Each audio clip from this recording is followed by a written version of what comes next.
Selamat pagi, berjumpa lagi bersama saya Sandro Jebrik, wong ganteng sak donya. Mohon untuk tidak menyebutkan nama dan identitas dalam percakapan ini karena percakapan ini saya naikkan dalam konten YouTube. Gimana ini, Mbak? Aku harus gimana ini? Ini Mas, ini saya mau tanya, kan saya notis, tapi saya mengajukan notis itu langsung ke imigrasi, dan majikan baru tahu notis itu kan setelah dapat balasan dari imigrasi. Seperti itu. Ya, terus majikan bilang ke saya kalau tapi kan saya tulis di imigrasi itu notis dari tanggal 9 bulan 2 dan berakhir di tanggal 9 bulan 3 gitu loh Mas. Nah, setelah saya dapat balasan dari imigrasi, tapi majikan gak mau terima, bilangnya katanya kamu baru ngasih tahu saya itu kemarin semalam tanggal 19, jadi kamu masih ada harus menjalani 1 bulan sampai tanggal 19 bulan depan katanya gitu. Apa benar seperti itu gitu? Ya itu aja. Ya, sama satu lagi, katanya majikan bilang bahwa saya harus beli tiket sendiri. Bukan majikan yang beliin. Seperti itu. Udah? Ya, makasih. Saya yang jawab sekarang ya. Ya, makasih. Jadi gini, Mbak. Kita kembalikan ke peraturan bahwa memutuskan kontrak itu dari kedua belah pihak itu boleh. Jadi sampean tidak memberitahu majikan itu langsung ke imigrasi itu boleh. Dan sampean akan keluar sesuai tanggal yang sudah sampean tulis. Sampean ada kopiannya apa enggak? Tanggal yang tertera. Ada. Oke, sebentar, aku ngomong dulu. Jadi kalau sampean masih pegang kopiannya ya sampean tunjukkan itu bahwa saya akan keluar di tanggal sekian. Bukan persoalan saya memberitahu kamu atau tidak, tetapi kamu baca peraturan putus kontrak itu sepihak, walaupun dari kamu walaupun dari saya itu nggak ada masalah, dan saya tetap tidak akan merubah keputusan saya akan keluar sesuai yang saya tanggal tulis sesuai dengan prekontrak, karena kalau nggak begitu akan terhitung 2 minggu 14 hari dari tanggal yang disepakat, tanggal yang sudah saya tulis ke imigrasi itu saya akan overstay. Kalau kamu nggak percaya kamu silahkan telepon aja sama imigrasi. Saya tidak akan ingin membatalkan dari surat terminate kontrak saya. Nah itu yang pertama. Oke, itu yang pertama. Sampean bisa tunjukkan kontrak kerja itu, pemutusan kontrak itu ada. Nah, jadi kalau ibaratnya kita ngomong ya kan, ibaratnya kita akan bilang sama mereka ya sesuai dengan yang saya tulis di imigrasi. Kalau kamu mau merubah tanggal seperti yang kamu harapkan ya kamu harus kasih informasi ke imigrasi, kamu harus tulis surat, dan saya tidak bersedia, ngomong aja gitu, selesai ya. Jadi sampean tetap di keputusan sampean. Kalau aku tak diemin, begitu tanggal hari hanya aku panggil polisi, aku ngomong ini surat pre-kontrakku udah aku kirim, dan majikan juga udah dikasih tahu imigrasi. Kalau majikan menganggap aku pergi dan mencuri sesuatu, polisilah harus jadi saksinya.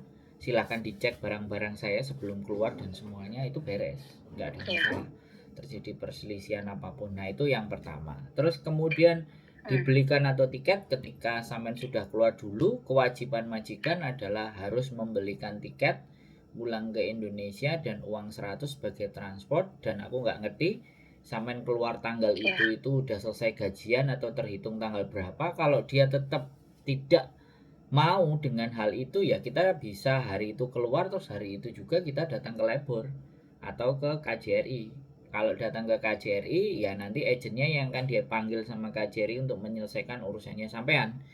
Tapi kalau enggak intinya ya sampean ke labor. Kalau ke labor yang dipanggil majikannya. Jadi biar labor departemen yang yang menjadi mediatornya, jadi penengahnya Iya. atau wasitnya. Jadi seperti itu aja sih sebenarnya, sesederhana itu. Seperti itu ya. Yes. Iya, soalnya agenku juga bilangnya ya tanggal 19 katanya gitu, karena kamu nggak bilang sama majikan, jadi kamu harus ikutin peraturan Hong Kong katanya gitu. Jadi saya bingung, makanya saya tanya. Duh. Kalau menurut saya ya, sampean menulis di break kontraknya itu tanggal berapa ya, disitulah tanggalnya sampean keluar. Lah perkara nanti majikannya dikasih tahu dan tidak, seharusnya yang sampean lakukan adalah memberi tahu dan menginformasikan kepada majikan, terlepas ya dia mau tanda tangan ataupun tidak. Jadi sebenarnya di situ, tapi kan sampean nggak memberitahu majikan, tahu-tahu majikan taunya dari imigrasi. Ya, sekarang kembali lagi tinggal sampean sama majikan. Kalau sampean disuruh keluar tanggal segitu mau ya monggo, kalau sampean nggak mau ya tanggal yang sudah sampean sepakati itu sampean tinggal telepon polisi. Iya. Nah, terus keluar dari rumah satu lagi nggak? Boleh. Ini majikan kan nggak mengizinin saya keluar sebenarnya. Dulu juga pernah notis dan pernah ngikutin syarat yang pertama itu ngasih tahu majikan, baru ngasih tahu imigrasi, tapi nggak diterima, bahkan disuruh sobek suratnya gitu. Dan yang sekarang majikan bilang, tanya ke saya, kalau masalah kamu udah selesai dari Indonesia, kamu balik lagi ke sini nggak? Katanya. Loh, ya saya nggak bisa, mem, karena saya kan notice, saya sudah memutus kontrak gitu. Tapi dia bilang, nggak apa-apa, bisa katanya, itu bisa di cancel katanya, kita tinggal bikin baru lagi aja katanya gitu, kamu nggak perlu putus kontrak, jadi kamu cuti aja gitu. Emang bisa ya, Sir? Ya kalau kesepakatannya sampean mau bernegosiasi dengan majikan ya nggak ada masalah. Bahkan surat break kontraknya sampean itu di cancel dengan majikan menulis, terus dia tanda tangan dan sampean juga mau tanda tangan bahwa pembatalan itu sebenarnya juga visa masih jalan terus. Ini yang saya bingung ini yang saya bingung ini sebenarnya kondisi sampean dengan majikan ini kayak apa? Itu sebenarnya sih saya awalnya baik-baik aja, cuman yang paling penting kan itu, Mbak. Ini bukan persoalannya itu cancel atau tidak.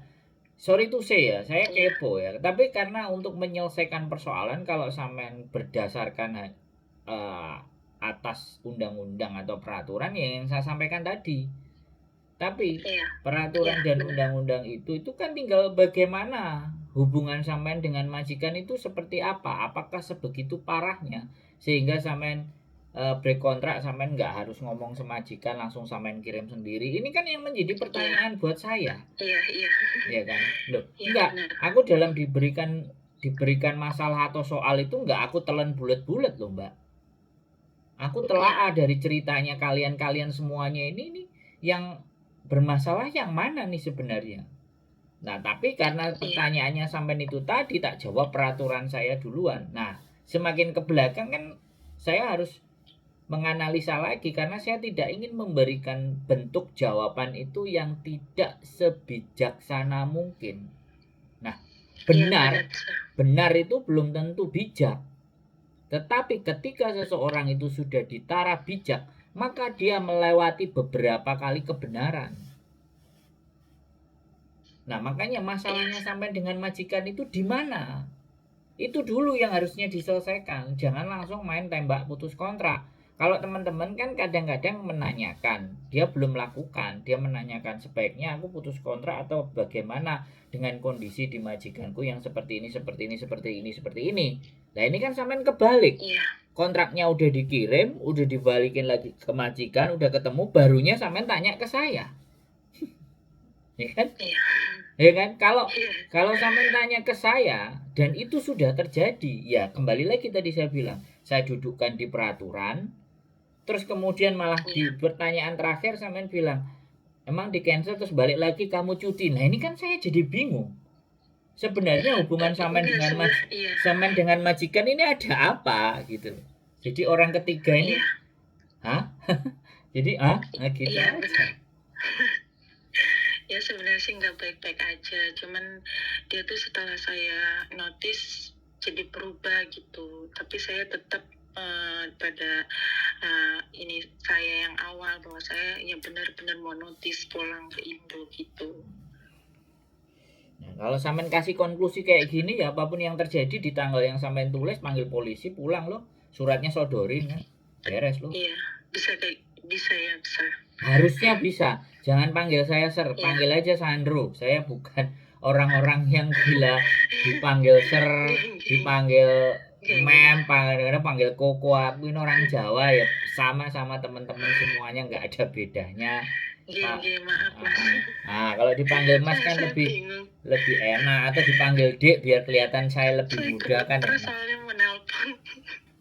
Sampean gemetar emang saya hantu pakai digemeterin. Takut. Loh, oh, ya, dia di kantin. Ya, ngapain juga takut orang sampai nonton konten saya juga banyak ngomong sama temen-temen itu nggak ada masalah. Iya, Ya iya. mungkin karena sampai nggak pernah nonton konten saya atau mungkin ketemu ya mesti halo mbak gimana nah, kan kayak gitu halo mas Iya, bro iya. sama aja. Iya mas. Jadi kalau memang Iya. sampai udah memutuskan itu ya sudah tinggal nanti telepon polisi aja. Ya biasa namanya Berarti orang Hongkong kan begitu. tiket tetap majikan yang harus Iya beli ya harus mas ya? dong. Yang penting ya Oke. sekali lagi surat break kontraknya jangan sampai hilang walaupun tidak ada tanda tangan majikan. Iya. Tapi sebisa Siap. mungkin ya, sebisa mungkin kalau bisa dinego, misalnya diomongin baik-baik boleh. Tapi kalau sampean sudah merasa judak, udah mumet, udah pening kepala, ini sudah tidak bisa ditoleransi ya digas saja. Panggil polisi yang penting, ya kan? Suratnya tunjukin, Iya mas. dan surat balasan dari imigrasi ya sampai ngomongin ke polisi dia juga udah terima surat balasan dari imigrasi. Nah nanti kalau polisi wah ini bukan wewenang saya gini gini gini. Oke, bukan wewenang kamu it's okay. Tapi tanggal ini aku harus keluar dari majikan sesuai yang saya tulis. Kamu menjadi saksinya di sini dan aku minta tolong untuk kalian cek barang-barang saya biar nanti saya keluar tidak dituduh mencuri oleh majikan ini. Saya minta tolong kepada Pak Polisi. Nanti juga akan saya selesaikan di labor departemen atau ya nilin sikun ibaratnya ngomong aja kayak gitu. Biar biar kalau polisinya kadang-kadang tolong diselesaikan baik-baik lah kalian berdua pasti akan polisi di sini akan bijaksana nek menurut saya gitu. Iya ya, siap mas. Makasih mas. Ya wis gak bingung wis gak ndredeg. Ya, makasih. Iya, masih gemeter. Gemeter ini. Udah saya ngomong sepelan-pelan. Bingung mau tanya apa? Enggak, udah nggak bingung. Makasih mas, soalnya benar-benar bingung banget. Agent bilang kayak gitu, majikan kayak gitu. Jadi terus saya lihat, sebenarnya saya nulis surat notis itu awalnya itu kan lihat YouTube-nya Miss Yuli kan. Jadi mungkin saya bisa tanya sama Miss Yuli gitu. Ya nggak apa-apa, sama saja kan jawaban saya sama bojo saya kan. Iya. Apa masalah bedanya? Nggak ada. Iya. Nanti Makasih kalau masih mas, makasih banget. kalau gemeter lagi datang ke sini kan kita ngopi-ngopi atau makan pisang goreng kan biar nggak gemetar. Iya mas, insya Allah. Makasih mas ya. Oke. Terima kasih. Yuk. Ya, assalamualaikum. Waalaikumsalam warahmatullahi wabarakatuh. Oke ya teman-teman semuanya ya kadang mendudukkan sebuah persoalan dan kemudian agent adalah orang-orang yang dekat dengan majikan dan semuanya kayak seolah-olah kalian yang merasa terzolimi, kalian yang merasa tidak diperhatikan, kalian yang merasa tersakiti semuanya. Jadi apapun itu ceritanya, Hongkong ada aturannya, ya kan? Ada undang-undangnya, ada segala sesuatunya. Nah, sebaiknya ya kan. Sekali lagi saya selalu bicara sebaiknya kalian itu lebih memahami dan membaca aturannya dulu. Di mana bumi itu dibijak, di situ langit dijunjung. Nah, kita ini yang penting buru duitnya aja. Perkara yang lain-lain urusan belakang. Nah, begitu kena masalah kayak gini yang terjadi bingung. bingung tanya sama temen, terus katanya malah bingung dhewe, mau mumet dhewe, stres dhewe, kerjanya amburadul, majikan marah-marah, majikan bengok-bengok. Ya, masih banyak hal-hal yang sebenarnya teman-teman itu harus ketahui, yang teman-teman harus pahami ketika kaki kalian sudah kalian injakkan di Hongkong itu harusnya banyak. Tapi ya sekali lagi, saya nggak pernah akan memaksa kehidupan kalian mau seperti apa dan bagaimana. Ya kalau jelas kalian telepon saya pasti tak kontenin, karena tadi ada yang ngomong, nah nanti kalau dikontenin semuanya dengar semuanya majikannya, kok kepikirannya sampai di situ. Ya kan, aku tuh gak njaluk apa-apa gitu. Kalau kalian mau bertanya kepada seseorang yang rahasia kalian tidak boleh kita ketahui, banyak organisasi, ada KJRI, ya kan, silahkan datang ke mereka, ya kan. Bagi saya ya teman-teman, ya kalau datang ke saya konsekuensinya, oh aku YouTuber, ya tak konteni, ya kan. Perkara segala sesuatu dan semuanya ya, kalau nggak mau ya nggak apa-apa, kan saya nggak memaksa, ya kan. Jangan sampai menyampaikan alah mau takon ambek Sandro ya, jebule di sini-sini di konteni gini-gini dan gitu, ya monggo terserah. Saya membuka nomor saya ini untuk kalian bisa hubungi, tapi konsekuensinya saya selalu disclaimer di bagian depan, tolong untuk tidak disebutkan nama dan identitas dalam percakapan ini siapapun.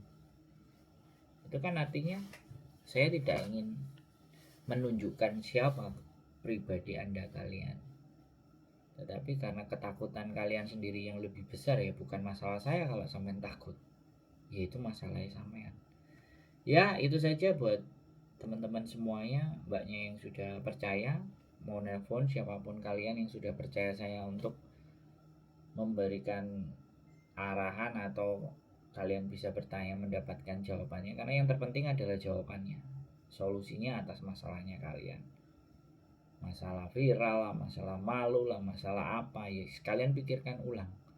Kalau mau masalah kalian tidak diketahui oleh publik, ya silakan ditanyakan ke organisasi, ke KJRI, ke siapapun yang membuka layanan tanpa harus diperdengarkan pertanyaan kalian.